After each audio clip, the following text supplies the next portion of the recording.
Hi everyone, my name is Deanna Barkhouse and I am one of the cheer committee chairs for this upcoming year of WACPC, and I'm here to present to you updates for cheer information. Please note we've done a lot of work over this quarantine time since the state series, so you will see quite a few changes, all of which should have been available through the cheer committee minutes, which are available on our website. So we will start. My computer will be so gracious. All right. So updates to varsity prelims and JV MS Rec and elementary finals, previously known as JAM. They will be held on February 13th, 2021 at Fond du Lac High School. This is new this year, so please note that. The competition time will be determined based on the number of registrations, and lineup will be randomized and posted on wacpc.com no later than 5 p.m. the Monday prior to the event. Okay. For varsity and college finals, stunt groups, and all states, that will be on February 20th, 2021 at Watertown High School, same place as last year's finals. And lineup will be randomized by places and posted on wacpc.com no later than 5 p.m. on the Monday prior to the event. So we do have an update to our slide rule. Teams qualifying for state with 2 routines will receive no less than 20 minutes of break time following the end of the first routine and before they enter the warm-up rotation for the second routine. All these updates will be found in the cheer handbook. So what this is saying is there will be no less than 20 minutes between when you get off the mat and when you start your rotation for the next portion. So that is a little bit of a change from previous. JV, MS Rec, and elementary divisions, this can be an only routine for 2021 only. So what we have done is, considering COVID restrictions and things that are coming on, we've made some recommendations that are only for 2021. So JV and MS Rec cheer dance can be an only routine for 2021. So normally cheer dance is a secondary routine. It can be an only routine for this year due to the implications of COVID. Non-stunt, this is a big change, can only be a primary routine. It is no longer an additional routine. So in the past, you've been able to participate in a stunting and a non-stunt. That is no longer the case, considering non-stunt is a division in which schools, some need to participate due to their restrictions and things. Division splits. When there are 13 teams registered in a division, there will be a split on team size. Okay, so that is updated for those members. For varsity divisions, non-stunt, again, is only a primary routine. So that is a big change, but please make sure that you recognize that. So if you participate in non-stunt, it is only a primary routine. Now, due to COVID, we have the following 2 items. For 2021 only, cheer dance can be an only routine. It is a non-contact most often. And for 2021 only, we will offer a non-stunt, non-contact, or visual pyramids division. We will give more updates on what that will look like as we move forward in the year. Divisions will split when 20 or more teams are registered. All girl divisions will be split by WIAA enrollments and all others by team size. Divisions of similar style will be merged if registered teams are 3 or less to guarantee competition for all. So that will take into consideration team size and makeup when merging the divisions. So even though there may be 3 teams registered in like a middle division, some of them may go up, some of them may go down depending on the team style. This is new this year and we're very excited for it. It's the mascot division. It will be performed in the all-state area. There will be no preliminary rounds, so you just need to register for it, and it is a $25 registration fee. The mascot score sheets are very similar or exactly the same as the game day mascot performances. So if you have a mascot and you'd like to really get them involved this year, please participate in our mascot division. Additional updates. So this is for college. We would like to tell colleges it's $200 for a first year team, but if you have a team of less than 10, it'll be $20 an athlete. For a second routine, it will be $100, and if it's an exhibition only, it will be a $50 charge for that. That is updated from what we normally do. For all states, for 2021 only, there will be no limit on the number of athletes per team. So in the past, it has been a limit. I can't remember off the top of my head, but there's been a limit, and then or all your seniors. This year, there is no limit. Considering the fact that we may have no contact seasons, solos are highly, highly encouraged. So we would appreciate as many athletes in the all-state division as possible. It will be a video submission for the preliminary round, and it's a $25 registration fee, similar to dance, and it will be uploaded via YouTube. So there will be a video posted on our social media about how to create a YouTube video if you don't know how, but that will be one place where we can keep everything consistent and we can make sure that all of the videos are able to play. In the past, we've had issues with that, so YouTube is going to be our avenue. This is new as well. Judges' feedback will be provided from the video and finals. So we will have feedback for you between the preliminary and the final round. This year is also new is our 2 divisions for all-state. You're going to have a tumble division and a non-tumble division. So score sheets will be coming soon on that. We want you to know what they're going to look like. So if you compete in the non-tumble division in your school because you don't have tumbling at your school, this is a great opportunity for you to also try out for all-state.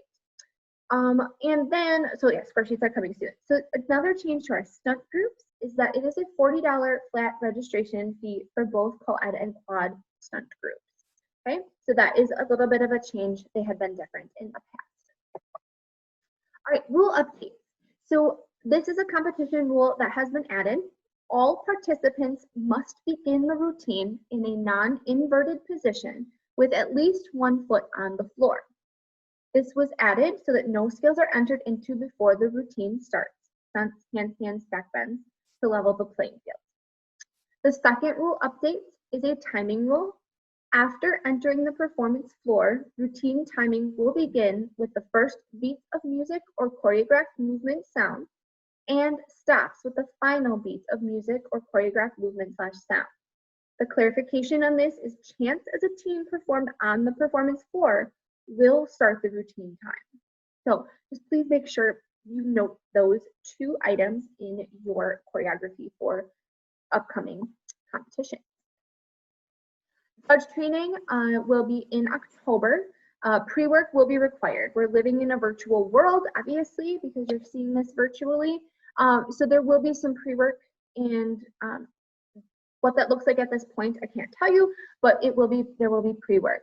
The day of training will be more question and answer and scoring practice. So we're going to try to use the in-person time most effectively.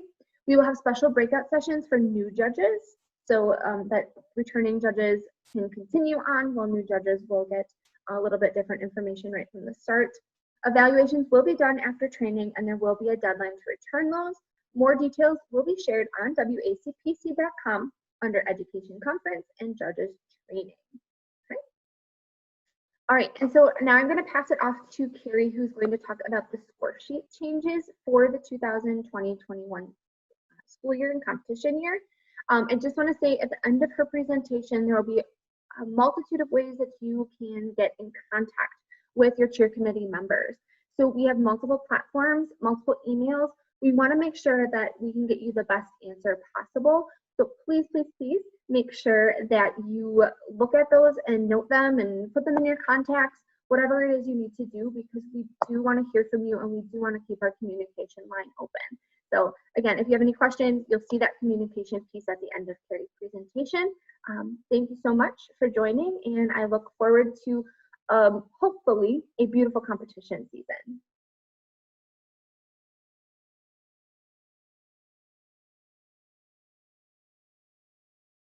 Hi everybody, I'm Natalia Vernizzi. I am the coach at Westosha Central High School, and I've been involved with WACPC for a few years as an at-large member and just most recently as a committee member. And this summer I was asked to take on the score sheet production. So I got together with a group of people and we went through and looked at the grows and glows of each score sheet and decided like where we should begin to make adjustments for this upcoming competition season. So one of the major things that we decided needed changing was that in regards to tumbling, the few athletes was a huge driver in the score that you've earned. So what happened was there were teams that were of different sizes, and few on a team of 20 is the same as few on a team of 34. So we decided that since few was driving these scores so much that we thought that needed some changing. And so what we did was, instead of using that few, most, majority, full range, we completely got rid of it in tumbling. And instead, every single skill that every athlete does on the mat is going to be rewarded. So you take all of the tumbling that was performed based on a tumbling progression chart, which should be available to you. You take every skill and routine, you add it up, and then you divide that amongst the number of athletes on your mat. And that will give you your difficulty score for tumbling. With that said, you no longer will have a need to have that bonus. So every single skill that your athletes have, you're not forced to choose between who gets to perform it because you score better. Every single skill from every single athlete is going to contribute to your difficulty score for tumbling. Moving on to the jump changes, there was quite a few coaches who were concerned with the amount of jumps that we did.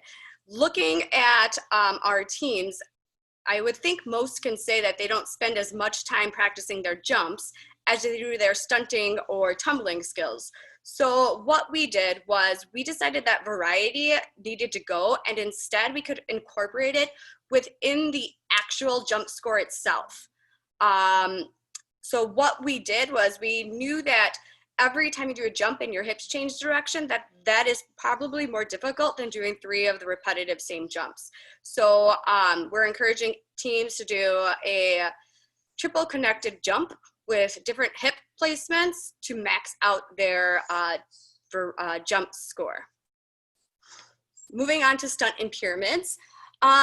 Looking across the rubrics, we felt like there were certain stunts in categories that did not make sense in regards to progressions.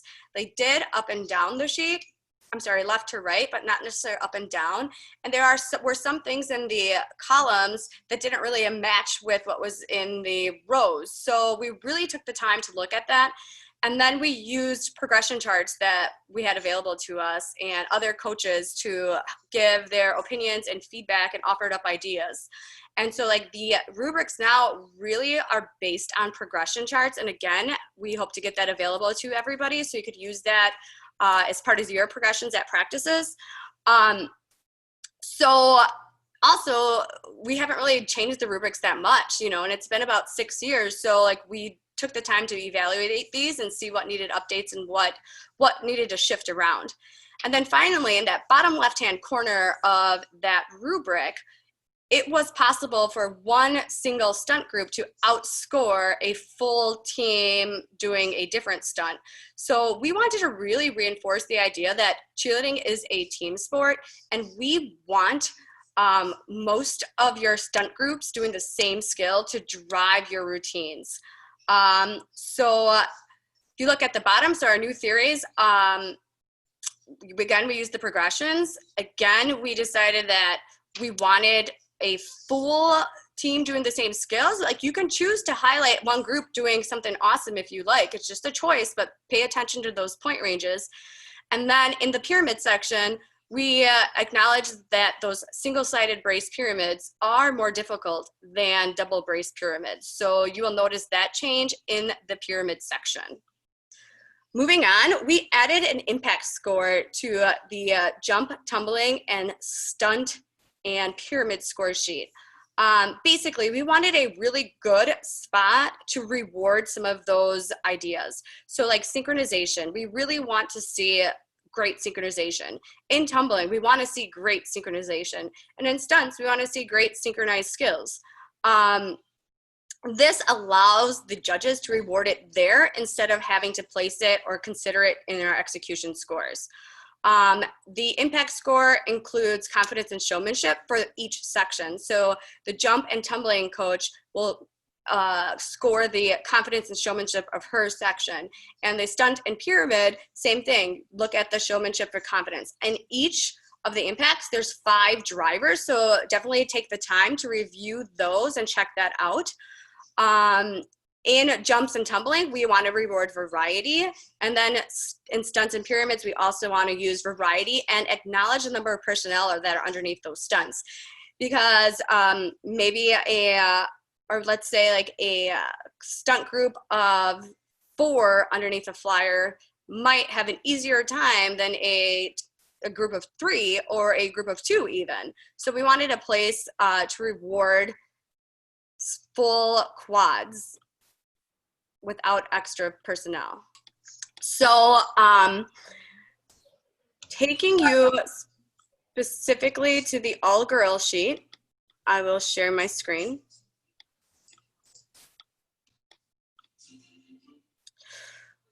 We've made a few changes, and I would highly encourage you to take the time to look these over more detailed when you have the opportunity.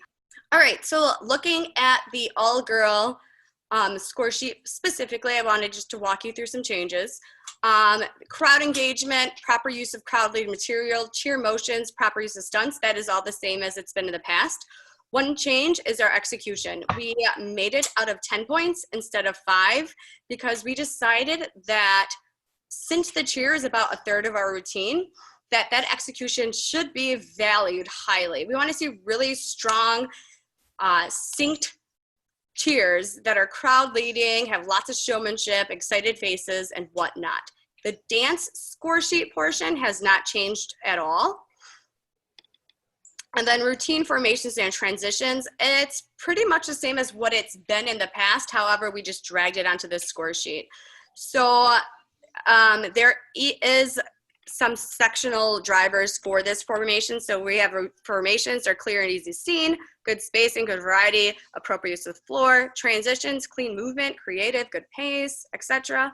So this is looking at the entire routine now though, not just cheer and dance. So this judge does have more points. So she or he has 45 instead of what we've had in the past, which was 40.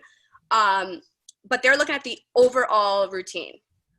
In the tumbling and jumps, standing and running difficulty is combined. Remember I said now that our tumbling score is every athlete, every skill they do added together, divided amongst the total number of athletes. And so we just kept it together this year, but the execution for each is still 5 points, and those are going to be scored separately. The jumps are based off the rubric, so this is like we've seen in the past, and execution, just like we've seen in the past. Jump variety is now missing, like I said earlier, and so that 5-point category is off of this score sheet. And for the overall jump and tumbling impact, we have synchronization again for your jumps, synchronization for tumbling and variety, and then showmanship, we have confident, natural, excited faces, smile, and energy maintained. So there is 5 ideas that drive that category now. For the rubric itself, just a quick little peek. So we had lots of insight and help from some expert tumbling coaches, and we made a point range system. And so if you had 12 girls on your team and you did, let's say 10, it's easier. So if you have 10 girls on your team, do a forward roll, that's 10 times 0.3, which is going to be 3 points. Then you divide that amongst your total athletes, which is 10, which is going to give you 3/10 for your difficulty score. But you can go all the way across and you can determine what skills, what points your skills are going to earn you. For jump difficulty, We again added the variety within the difficulty level. So for expert, we're saying you got 3 connected different basic jumps. So we're looking there for a like a toe touch, right hurdler, left hurdler. So we are looking for 3 hip changes. If you decide to only do 2 hip changes, so like double toe touch, right hurdler, then you're going to score advanced. All right. Moving on to stunts and pyramids. Group stunts is the same based off the difficulty rubric. Execution, that is the same as well. Pyramids, same, and execution the same as last year. The group stunt and pyramid impact, we're looking for, again, 5 drivers. First, synchronization. Secondly, the number of bases used. So like the maximum number of athletes that you have. So if you have 16 kids on your team, you should, in theory, have 4 stunts in the air. If you decide to put 5 stunts in the air because somebody is single basing, well, good for you, and you should be rewarded in this section. Now, if you have 16 on the mat and only have 3 stunt groups in the air, well, this is where the judge will be able to consider your score. Formations, are they clear? Are they easy seen? Is the spacing perfect? So what do those formations look like in that group and stunt pyramid?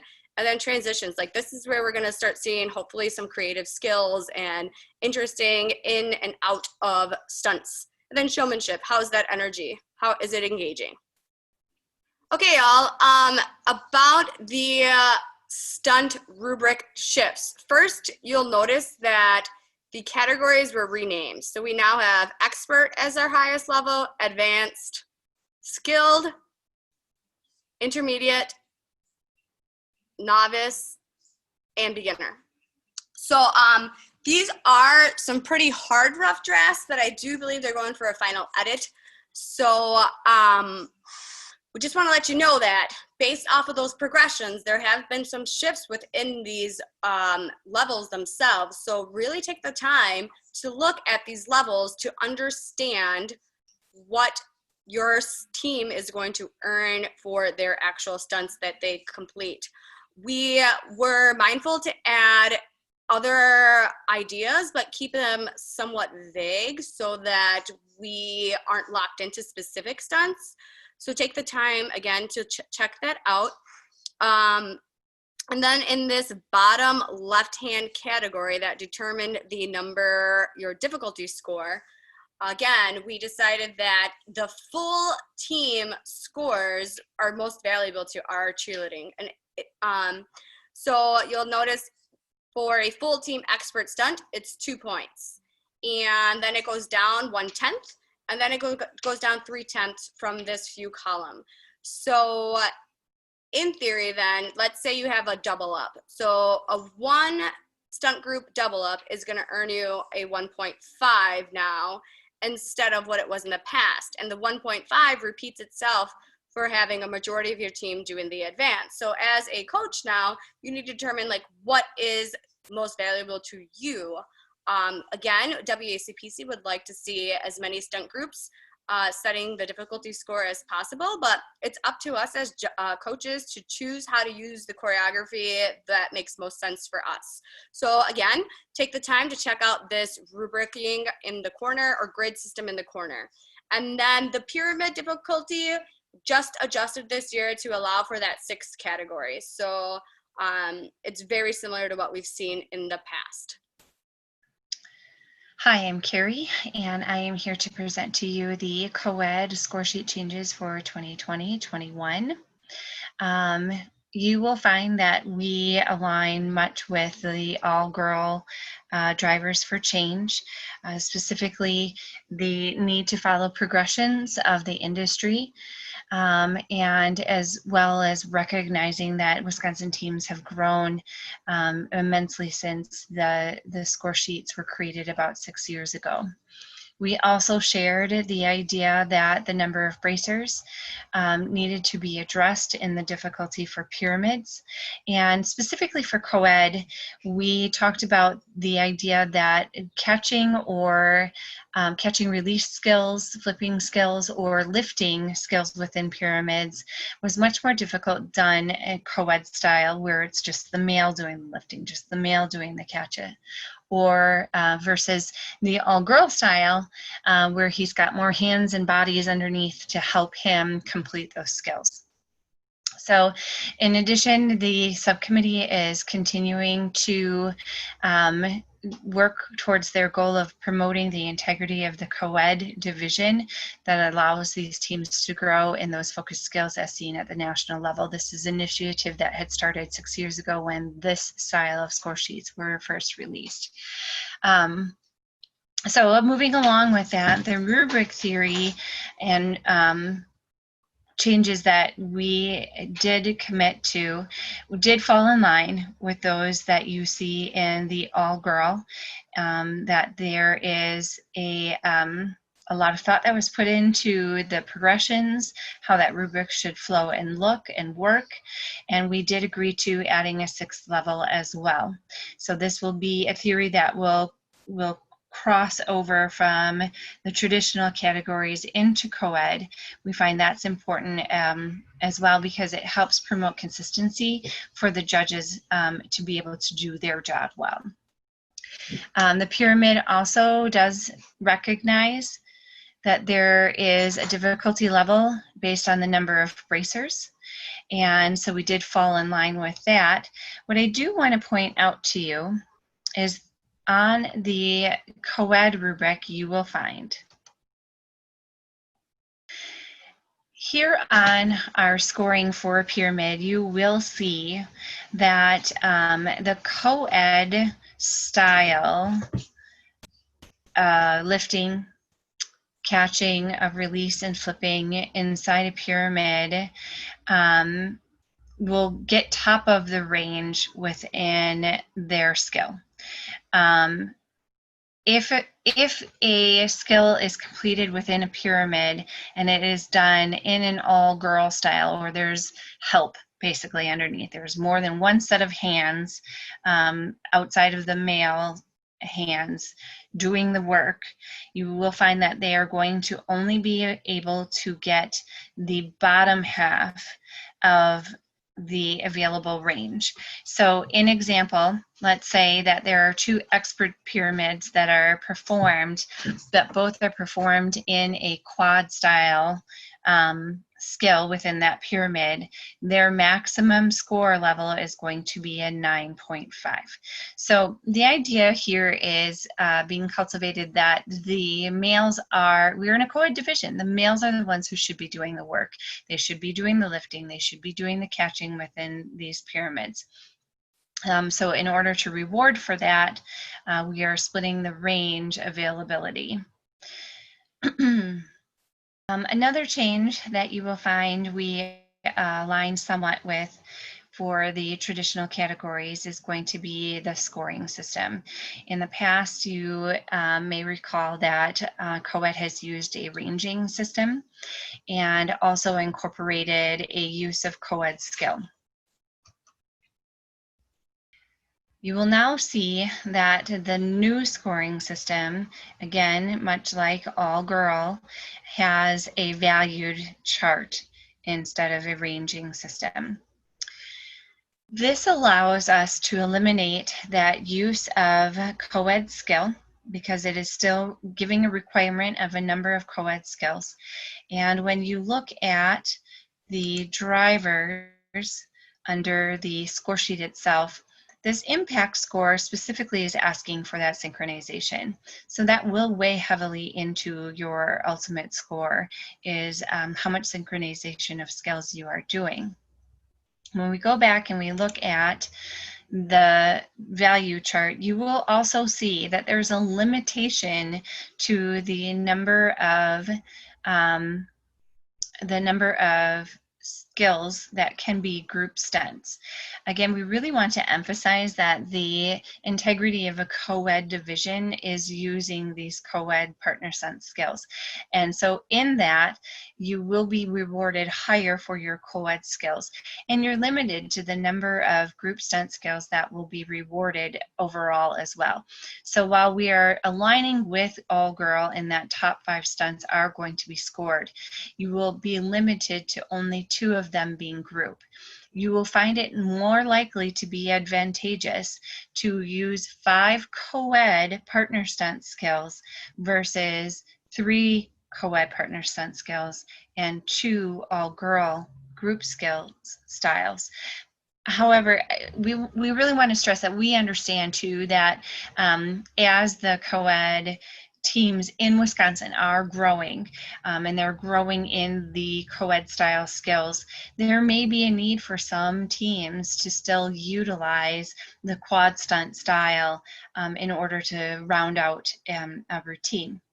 And so we didn't want to take that away completely. We didn't want to be like, hey, you know, if you can, you know, do your switch up to a heel stretch better than, you know, as an all-girl group better than you can as a co-ed style.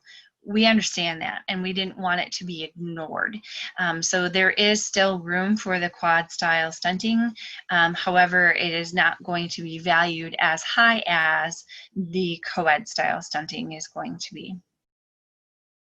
As you look at the co-ed score sheets, you will also find that we have aligned with other varsity traditional divisions. So with exception to the dance on our cheer and dance score sheet, it remains the same or consistent with the traditional categories.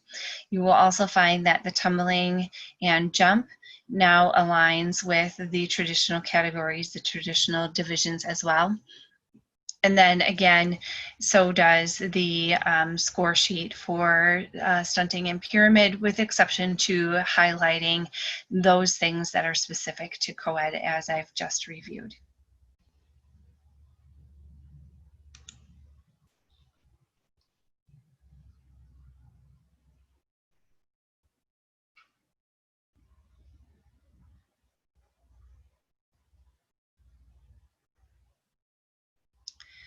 For the categories of non-stunt and non-tumble, you will find that Drivers for Change really consisted of aligning with the other traditional varsity divisions. For non-stunt specifically, there was some movement made on score sheets according to those that were made in the other traditional divisions, specifically all-girl. You will see some of those lining up there. And then non-tumble, again, it was just movement of, you know, impact, I think, is what you're really going to see, and jump, that you're going to see a lot of that align there in regards to the all-girl. For game day, we had coaches who expressed the need to stay current with the division changes at the national level. As many of you know from game day, we've derived it directly from UCA, and we would really like to see ourselves stay in line with that, as they are the trend centers for that particular division. We did recognize through last year that there was a lack of well-read design for the coaches and the judges alike on the score sheet. It just didn't fall into place very well. So the subcommittee did review all of the updates provided by UCA and implemented the guideline updates to not only the score sheets, but to the guidelines themselves. You know, so you will see those updates in the handbook. The subcommittee did agree that as the national model changes, WACPC also will need to evolve with their model in regards to game day as well. The score sheet at the end was cleaned up and is now reflective of the more national standard. While it's not exactly the same, it is as similar as it most possibly can be. And so a more readable, more usable format has been implemented. In regards to the JV middle school, rec, elementary and college score sheets, there are changes coming. It will be changes that we are seeing at the varsity level divisions and will be updated accordingly for the levels that are needed for JV, middle school, rec, elementary, and college. And specifically, the rubrics will have to be adjusted appropriately for those age groups. And the release of those score sheets will come at a later date.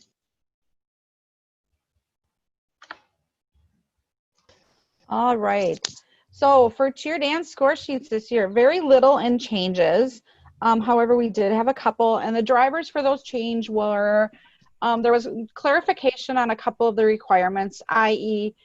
Props and chants. Some teams, I think, thought that they could just do 5 props or just do 5 chants, when really, to get the maximized points, it did state on the sheet, combination of both to equal 5 points, whether it was 2 of one, 3 of the other, 4 of one, 1 of the other. It just had to be a combination of, as well as the number of pictures. Question on the number of pictures was, do my pictures have to be 10 different formation pictures, or can I do one picture, everybody in an X formation, and then do something else for a few more 8 counts and then go back to that big X? What we were looking for really were 10 different pictures. We do know that does seem like a lot in a 1.5 minute routine, but it can be done. And then there were feelings of not being rewarded for more difficult routines, such as a faster tempo or more creativity in the motions that they were using. And then, as well as the ad-libs, was a confusing point for some. So what we did was we did rearrange some of the segments on the score sheet to make them more fluid. For example, one of the score sheets had visualization of skills under variety and then execution at the bottom. We felt it made more sense to have the execution of the skills always be that second point, and then the visualization, you know, did those motions, or did those skills, or did that choreography make sense with the routine, putting that as the third point and driver. We will be asking each coach to submit an inventory this year. The committee did come up with one just for cheer dance, partially because of the 10 different pictures. Last year we had a couple of teams that felt they didn't get the credit for having 10 pictures. When looking back at video with our head judge, it was a hard time sometimes distinguishing, was that one formation to another, the execution being so poor that some of the pictures looked the same when they really were different. And then ad-libs have been changed to the word chant. It is difficult with the music and with a large team of, you know, if a team has 20 girls, having 1, 2, or even 3 people on that team say, let's go red, the judge may not hear that. And then again, the team's not getting credit. So we're making it more, we're looking for more of a chant. So I guess a better term was having it be a choreographed ad-lib. So we went with chant, so that a majority of the team is saying, let's go red, let's go blue, so that the teams do get the proper credit in that category. We hated not having teams get that credit, but it is difficult to hear. And then even with the judges looking at playback, sometimes we could see lips moving, but you couldn't hear anything. So it's really hard to give that proper credit. So we're just trying to clean things up a little bit. One positive that came out of last year's changes where coaches felt that there was no longer that cookie cutter cheer dance routine, that they were given more creativity put back in their laps.